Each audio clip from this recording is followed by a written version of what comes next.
Hello my dear children, welcome back to the Acknowledge series by Amit Publishing House. I am Vandana and we are doing book 7.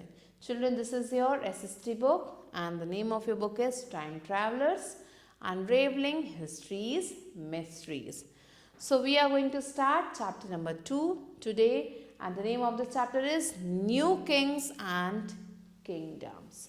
So कौन से king थे, क्या उनके kingdoms थे, that we are going to learn here. So here you have to identify the ruler shown in the picture and write a short note about him. तो आपको ये पहचानना है कि कौन सा ruler है ये और क्या क्या उनके अंदर qualities थी, that you have to write here. You have to write a short note here. Here one clue is given. He was a skilled archer and possesses the ability to hit the target solely based on its sound. So target को sound सुन के ही वो target को hit कर देते थे और वो बहुत ही अच्छे archer थे. So this is your homework you have to do on your own. So let's start with the chapter. In the medieval period, there were social, economic and political changes which led to the emergence of the new social groups. So medieval period में बहुत सारे changes थे जो कि social थे, economic थे और political थे, जिसकी वजह से बहुत सारे न्यू सोशल ग्रुप्स बने. There were several regional kingdoms established by the people who came from other parts of the world. So बहुत सारे रीजनल किंगडम्स थे जिन्होंने वहाँ पे लोगों को जो है बहुत सारे अलग अलग दुनिया के अलग अलग कोनों से आ रहे थे और उन्होंने एस्टैब्लिश किया था अपना किंगडम यहाँ पे. Now let's learn about the emergence of new kingdoms. So the beginning of medieval Indian history was marked by the long struggle involving the Gujarat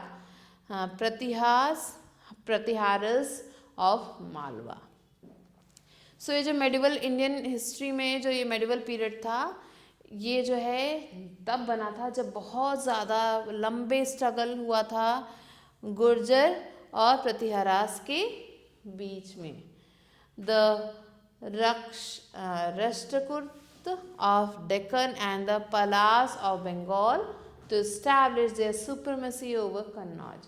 So Kannauj के ऊपर अपनी supremacy को साबित करने के लिए सारे आपस में क्या कर रहे थे, एक दूसरे से लड़ रहे थे. With the end of the Gupta dynasty, the focus shifted from the Gangetic plains to Patliputra to Kannauj. सो अब जैसे ही गुप्ता डायनेस्टी का एंड हुआ, जो फोकस था वो गैंगेटिक प्लेन से हट के पाटलिपुत्र तक पहुंच गया, जो टू कन्नौज तक. Kannauj was strategically linked to trade routes going eastward into the Gangetic plain as well as those going towards the south. Kannauj जो था वो स्ट्रैटेजिकली लिंक्ड था ट्रेड रूट से जो ईस्ट की तरफ जा रहे थे through the Gangetic plain, Gangetic plain से as well as those going to the south, जो साउथ की तरफ मूव ऑन कर रहे थे. Owing to this it's strategies location, the Palas, the Gurjara Pratiharas and the Rashtrakutas directed their military activity towards its conquest from the 8th to the 10th century. So 8th to 10th century के बीच ये सब इन सब का राज्य चला था. The struggle over Kannauj, dubbed as a tripartite struggle by historians, which was attempt to revive the notion of a single kingdom ruling the entire kingdom. So ये जो struggle हो रहा था कन्नौज के लिए, जो struggle किया जा रहा था, इसने क्या किया था, ट्राईपार्टेट स्ट्रगल था ये बाय हिस्टोरियंस, ये जो हिस्टोरियंस थे इनके द्वारा था ये, which attempted to revive the notion of single kingdom, जिसकी वजह से एक सिंगल किंगडम का जो नोशन था वो रिवाइव किया गया, रूलिंग द एंटायर कंट्री, जो एक सिंगल किंगडम पूरी कंट्री को रूल कर सके. Let's take a closer look at the kingdoms involved in the struggle. So कौन कौन से किंगडम्स थे जो इस स्ट्रगल में इन्वॉल्व थे, let's look at them. The location of Kannauj is given here.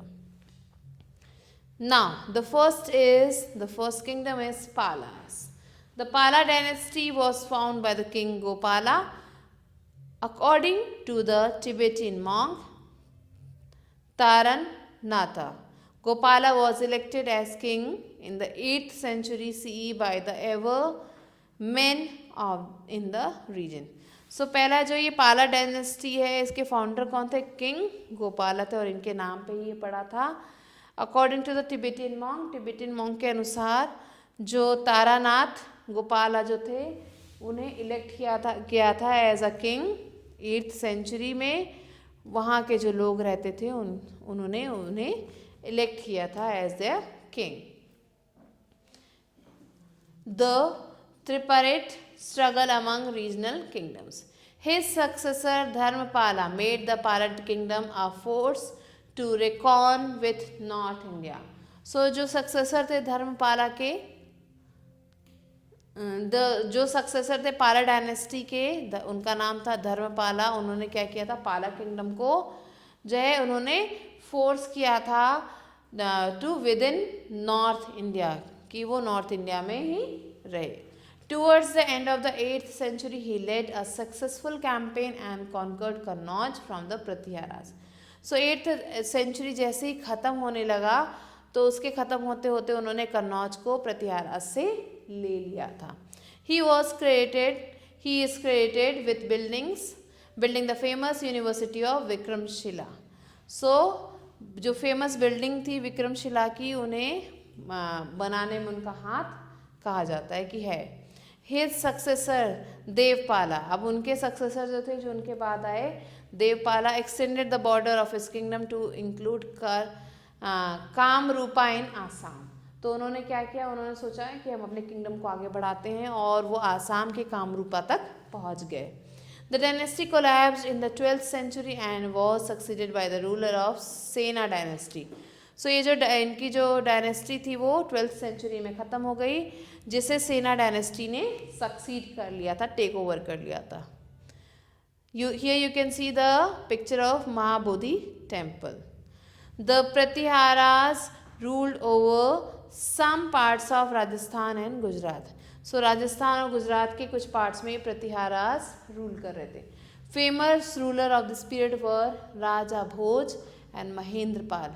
इस समय के जो फेमस रूलर्स थे वो थे राजा भोज और Mahendrapal. Naga Bhatt first was the ruler of the dynasty. Naga Bhatt first जो थे वो रूलर थे, ये फाउंडर थे इस डायनेस्टी के. They had trade relation with central Asia. इनके जो रिलेशन थे सेंट्रल एशिया के साथ वो ट्रेड रिलेशन थे. The successors were weak and could not protect their kingdom. As a result, Mahmud Ghazni invaded and defeated the last ruler of Pratihara.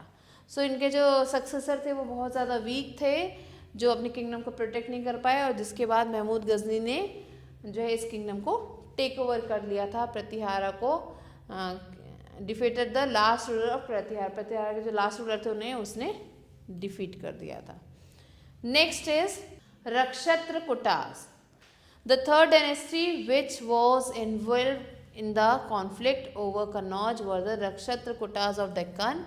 According to some Arabic sources, the Rakshatrakutas were the most powerful of the three dynasties. So ये जो रक्षत्रकूटा है ये तीनों जितनी भी dynasty से सबसे ज़्यादा पावरफुल था.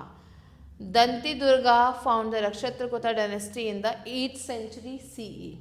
He was originally a feudatory of the Chalukyas. ये चालुक्यास के feudatory थे. Rulers like Amog, Varsha and Krishna III gave some stability to the kingdom. So इन लोगों ने जो है stability दी थी kingdom को. They also extended the frontiers to include Kannauj. इन्होंने अपने फ्रंटियर्स को एक्सटेंड कर दिया था ताकि वो कन्नौज को भी अपने अंदर ले सके. Rashtrakuta rule in the Deccan lasted till the end of the 10th century. So 10th century के ख़त्म होते होते तक इनका जो ये रूल था डेक्कन पे ये चल रहा था. Decline of the three dynasties. अब तीनों डायनेस्टीज का डिक्लाइन कब हुआ? The three dynasties declined simultaneously. एक के बाद एक ये डिक्लाइन करने लगे. Their strength was similar and they were dependent on well organized armies. So इनकी जो स्ट्रेंथ थी वो एक जैसी थी और ये वेल ऑर्गेनाइज आर्मी पे डिपेंड करते थे. The constant campaign meant maintenance of large आर्मीज and pressure on source of revenue. इनके जो कॉन्स्टेंट कैंपेन्स थे वो क्या थे, वो मेंटेन कर रहे थे लार्ज आर्मीज को and the pressure was on the source of revenue. जो सोर्स ऑफ रेवेन्यू था उस पर सारा प्रेशर था. While they remained busy over the conflict in Kannauj, there feudatories declared themself independent.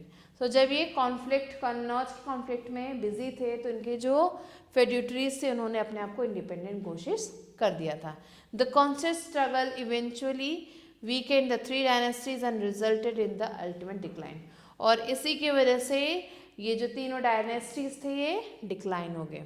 The rock cut cave temple at Ellora and Elephanta caves in the modern day Maharashtra are now the two of the UNESCO World Heritage Sites in India. They were built by Rakshakutta rulers. So in rulers ने ही ये Ajanta and Ellora caves को बनाया था. Now the rise of the Rajputs. राजपूत्स का rise कैसे आया? The Rajasthan and central India there arose a number of small kingdoms ruled by dynasties called the Rajputs. So Rajasthan में और सेंट्रल इंडिया में बहुत सारे छोटे छोटे किंगडम्स जो है रूल करने लगे डायनेस्टीज को, जिसका नाम था Rajputs. In the early medieval period various Rajput clans establish kingdom in different parts of the western, northern and central India.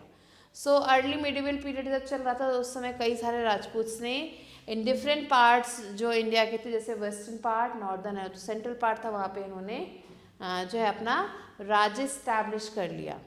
They called themselves Rajputaras, which literally claimed that they were princes. So ये अपने आप को राजपूत कहते थे, जिसका मतलब था कि ये प्रिंस हैं. They claimed royal lineages and asserted themselves as Kshatriyas. ये इन्होंने रॉयल्टी को अपना लिया था और उन्होंने अपने आप को क्षत्रिय घोषित कर दिया था. These dynasties linked their lineage either with the Suryavanshis और द सोलर फैमिली. इन्होंने अपनी डायनेस्टी को लिंक किया था सूर्यवंशीज से, चंद्रवंशीज और द लूनर फैमिली और Agnikula descendants as a fire family. So in parts में इन्होंने अपनी जो डायनेस्टी थी उसको डिवाइड कर लिया था. Here is the picture of Prithviraj Chauhan fighting in the battle. Prithviraj Chauhan was the most powerful ruler of Rajput dynasty. तो राजपूत डायनेस्टी के सबसे मोस्ट इम्पॉर्टेंट और मोस्ट पावरफुल जो रूलर थे वो थे Prithviraj Chauhan. He extended the throne of Ajmer around 1169 CE. So इस टाइम पे ये वहाँ के राज सिंहासन में, अजमेर के राज सिंहासन पे बैठे हुए थे. He followed the policy of expansion. उन्होंने एक्सपेंशन की पॉलिसी को फॉलो किया. The events of Prithviraj reign have been described in Prithviraj Raso compose by his court poet and friend Chand Bardai. सो जो भी इवेंट्स थे पृथ्वीराज के उस एरिया के, वो सब जो है डिस्क्राइब किए गए हैं. पृथ्वीराज रासो एक बुक है जो लिखी गई है, compose by his court poet, उनके जो कोर्ट पोएट हैं, और फ्रेंड है चांद बरदाई. उन्होंने पृथ्वीराज की जो भी वीरों वाली कहानियाँ थी उन सबको कंपोज किया हुआ है. The major Rajput dynasties were the Pratiharas, the Chauhans, the Solankis and the Paramaras. The Pratiharas ruled the southern Rajasthan, the Chauhans in the Shakambari, southeast of Delhi. Solanki power was concentrated in Gujarat and the Paramaras were located in Malwa. So कहाँ कहाँ इन लोगों ने मिल के अपने अपने kingdom को establish किया? That all is written here, children. The focus of each of these dynasties was the territory rule by them. So इन सारी जो डायनेस्टीज़ का जो फोकस था वो किस चीज़ पे था? इनका फोकस था territory rule. More than 400 years after his death, Maharana Pratap is still revered as a supreme symbol of Rajput valour. So Maharana Pratap को आज भी जो याद किया जाता है, 400 साल हो गए उनकी डेथ को, लेकिन आज भी उन्हें एज अ राजपूत वैल्योर के रूप में याद किया जाता है। The indomitable warrior who refuse to bow to Mughal emperor Akbar as he fought alone and unaided the preserve his kingdom's independence. So ये वो अकेले इंसान थे जो मुगल एम्परर अकबर के खिलाफ लड़े थे अपनी कंट्री को बचाने के लिए। He belong to the Sisodia clan और the Rajputs of Mewar. So वो सिसोदिया क्लैन जो राजपूत थे मेवाड़ के, वहाँ उससे बिलोंग करते थे। Now let's learn about the Chola dynasty. The Chola ruled in South India between 800 to 1200 CE. So south के एरिया में चोला डायनेस्टी ने अपना राज्य स्थापित कर लिया था। The founder of the empire was Vijayalaya, who was initially a feudatory of the Pallavas. ये पल्लवास के feudatories थे और इनका नाम था विजयलया। विजयलया built the capital town at Thanjavur. सो तंजावर में उन्होंने अपना कैपिटल टाउन बनाया, a beautiful city of templates. The idly of Chola dynasty is a large major attributed to Raja Chola one and Rajendra Chola one. So ये जो चोला डायनेस्टी है उसका जो मेजर कॉन्ट्रीब्यूशन जाता है वो इन दोनों को जाता है। In the 9th century the Pallavas were defeated and uprooted by the Cholas. So 9th century की जब हम बात करते हैं तो जो पल्लवास थे उन्हें इन चोलास ने डिफीट किया था, और अपरूटेड मीन्स जड़ से उखाड़ दिया था, वो वहाँ से गायब भी कर दिया था। Who emerged as the dominant power in the south. ये साउथ की एक डोमिनेंट पावर के रूप में बाहर आए थे। In the middle of the 9th century Vijayalaya and the Chola dynasty conquered the reign of Thanjavur. So जब जो है 9th सेंचुरी का मिडल चल रहा था तो विजयलया थे जो चोला डायनेस्टी के थे, उन्होंने कॉन्कर कर दिया था तंजावुर के रीजन को। From Thanjavur the Chola spread northwards annexing what remained of the Pallava territory in the 10th century। अब यहाँ से ये जो है तंजावुर से जो चोला थे वो नॉर्थ की तरफ बढ़ने लगे और उन्होंने जो पल्लव टेरिटरी था, what remained in the Pallava territory in the 10th century। 10th century में जो पल्लव टेरिटरी था उसको भी ऑक्यूपाई कर लिया था। Raja Chola one initiated the policy of war and conquest by defeating the Cheras and Pandyas. So Raja Chola one जो थे उन्होंने एक पॉलिसी निकाली और जिसका नाम था वॉर एंड कॉन्क्वेस्ट। सो इससे उन्होंने डिफीट किए थे चेरास और पांड्यास को, and he invaded Sri Lanka and annexed the northern part of his empire। इन्होंने श्रीलंका को इन्वेड किया था, खोजा था, और इन्होंने इसके नॉर्दर्न पार्ट को जो है अपने अंडर ले लिया था।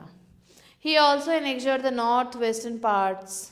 इन्होंने जो नॉर्थ वेस्टर्न पार्ट्स थे as the Ganga region of Karnataka and over in Vengi. Raja Chola one was succeeded by his son Rajendra one who continued his father's expansionist policies। So Raja Chola one के बाद उनके जो बेटे थे जिनका नाम था राजेंद्र वन, इन्होंने उनकी गद्दी संभाली और इन्होंने जो है क्या किया, अपने फादर के जो भी मोटिव था एक्सपेंशन का उस पॉलिसी को फॉलो किया और वो आगे बढ़ते चले गए।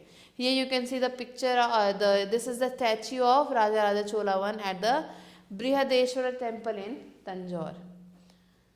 He defeated the Western Chalukyas and Pala rulers of Bengal and completed the conquest of Sri Lanka। तो उन्होंने वेस्टर्न चालुक्यास को और पाला रूलर्स को मार गिराया और जो श्रीलंका था उसको पूरी तरह से कॉन्क्वेस्ट कर लिया। To commemorate his victory, Rajarendra one assumed the title of Gangai Koda Cholya or Chola conqueror of Ganga and built a new capital near the river Kaveri called Gangai Konda Cholapuram। तो क्योंकि उन्होंने इतनी बड़ी उपलब्धि की थी तो उन्होंने गंगा नदी के किनारे एक जगह कावेरी नदी के पास उन्होंने अपना एक नया कैपिटल बनाया जिसका नाम था गगई कोंडा Cholapuram. or the city of Chola conquer of the Ganga. Now, let's learn about the administration. The Chola state was organized into territorial administration units. जो चोला स्टेट था उसे जो टेरिटोरियल एडमिनिस्ट्रेशन यूनिट के अंदर ऑर्गेनाइज किया जाता है. There was a standardise taxation. The village assembly was central to the Chola administration. जो विलेज असेंबली था वो क्या था, वॉज सेंट्रल, वो सेंट्रल पार्ट था चोला एडमिनिस्ट्रेशन का. Royal officials did participated in the village assembly but only as advisers. जो royal officials थे वो सिर्फ एडवाइजर्स के रूप में यहाँ पे और ऑब्जर्वर्स के रूप में यहाँ पे वर्क कर रहे थे और उनका वहाँ पे कोई भी पार्टिसिपेशन नहीं था. The village assembly enjoyed a fair amount of self governance. जो विलेज असेंबली थी उसने जो है एक एंजॉय किया था एक fair amount of self governance को. Large villages were divided into smaller divisions.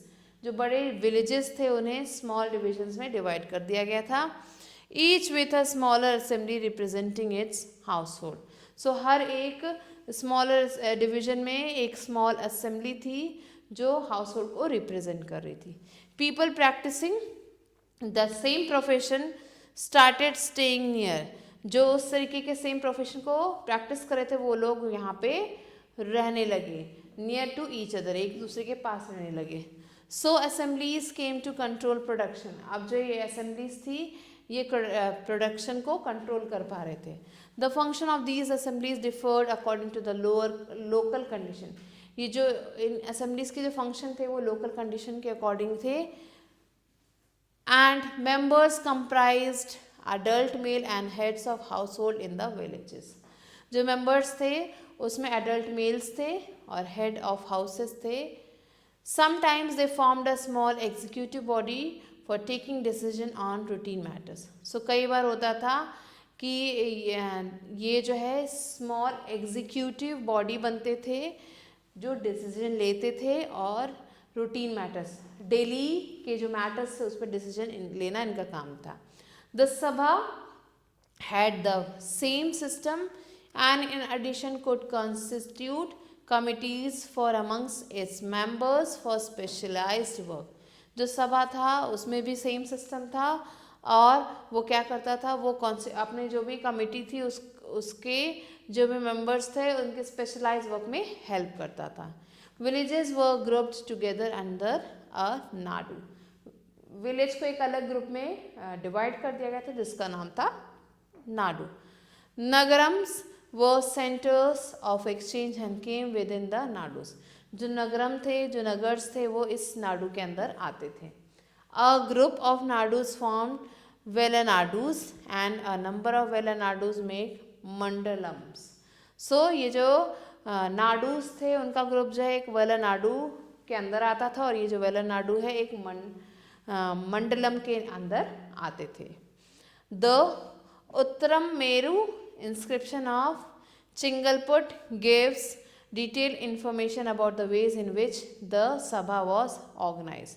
सो ये जो उत्तमेरू इंस्क्रिप्शन है चिंगलपुट का, ये बहुत बड़ी डिटेल इंफॉर्मेशन देता है किसके बारे में, about the ways in which the सभा वॉज ऑर्गेनाइज. कैसे ये सभा ऑर्गेनाइज किया था इसके बारे में डिटेल इंफॉर्मेशन ये देता है. Name of people eligible to be members of the sabha were put in an earthen pot and were taken out through a draw of lots.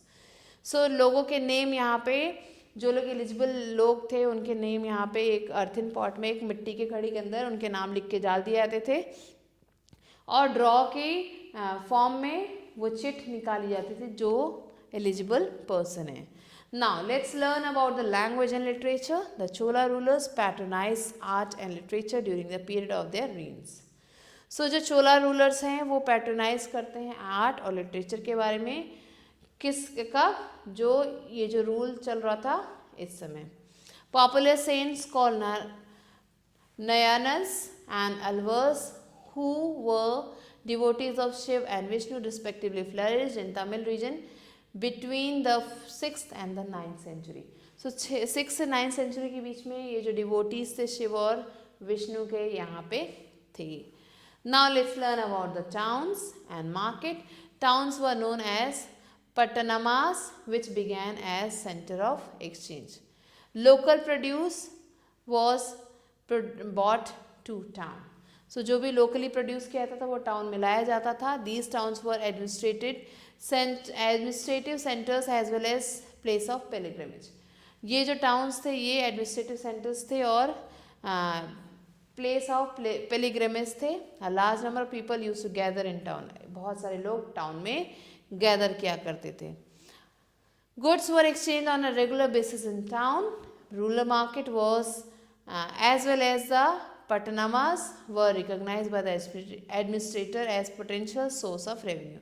So यहाँ के जो local market थे उसे बहुत ही अच्छा source माना जाता था revenue collection का. Here you can see the picture.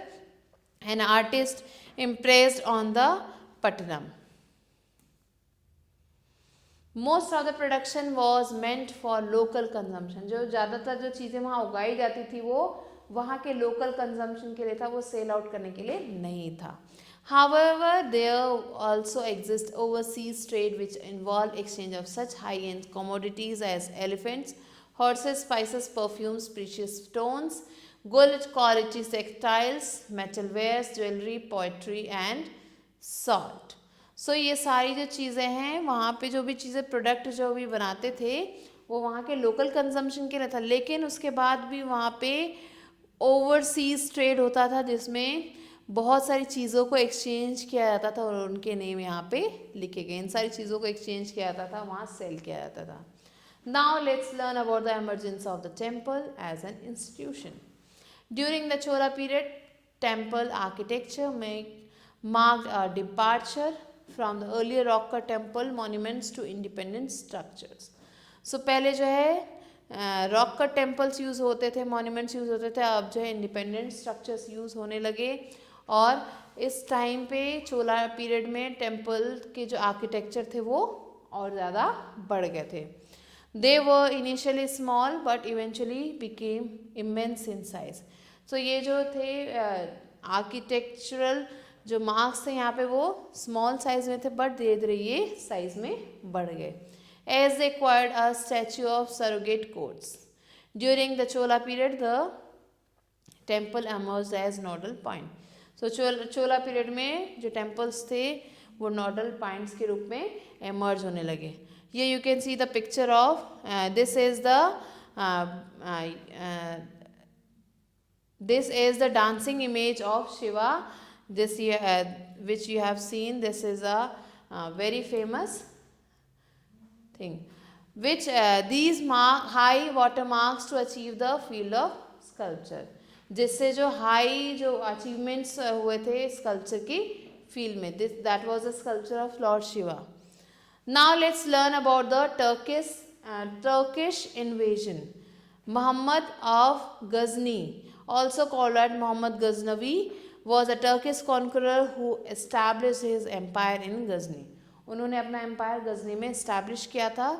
Present day अब वो अफगानिस्तान हम जिसे कहते हैं. As part of his expansionist policy he raided India 17 times between 1001 to 1027 CE. So क्योंकि वो एक एक्सपेंशनिस्ट थे तो उन्होंने इंडिया में 17 टाइम्स रेड डाला इस पीरियड के बीच में. Places like Punjab, Mathura, Multan and Thaneshwar, इन सारी जगहों पे उन्होंने अपना रेड डाला. He looted the Somnath temple of Gujarat and took away the loot of to Ghazni. So उन्होंने शिवनाथ टेम्पल में डाका डाला जो गुजरात में था और जो भी सामान था वहाँ से लूट के वो गजनी ले गए. It is said that Ghazni was never interested in establishing an empire in India, but was more interested in plundering booty for his army and for beautification of the city of Ghazni.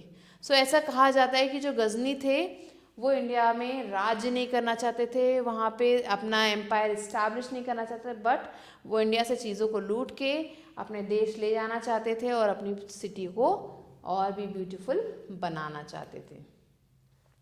The Rajputs were divided among themselves. They could not unite and overflow the Ghaznavis from Punjab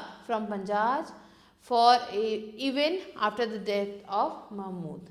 So जो राजपूत थे वो अपने खुद ही आपस में divided हो गए और वो एक साथ यूनाइट नहीं हो पाए, एक साथ नहीं हो पाए, भले ही गजनवी जो पंजाब में था उसकी डेथ हो चुकी थी.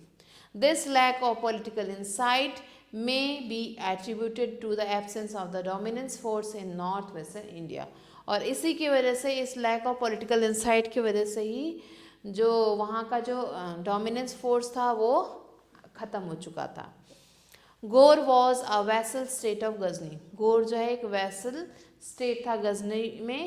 And taking advantage of the weakness of the empire of Ghazni after the death of Mahmud, the Ghor ruler Muhammad Ghori conquered Ghazni in 1173 CE and established an independent kingdom. So गौर ने क्या किया, उसने देखा, उसने एडवांटेज लिया क्या क्या वीकनेस है गजनी के, और उसके बाद उसने जो है गजनी को कॉन्कर कर लिया, वहाँ का वो रूलर बन गया और वहाँ पे अपना किंगडम उसने स्टैब्लिश कर लिया. Prithviraj Chauhan was engaged in the first and the second battle of Tarain against Muhammad Ghori in 1191 CE to 1192 CE. So ये जो पृथ्वीराज चौहान थे वो एंगेज थे फर्स्ट और सेकंड वॉर जो चल रहा था, बैटल ऑफ ट्रेन चल रहा था, अगेंस्ट मोहम्मद गौरी के खिलाफ. In the first battle of train he defeated Gauri. उन्होंने पहले बैटल में मोहम्मद गौरी को डिफीट कर दिया था.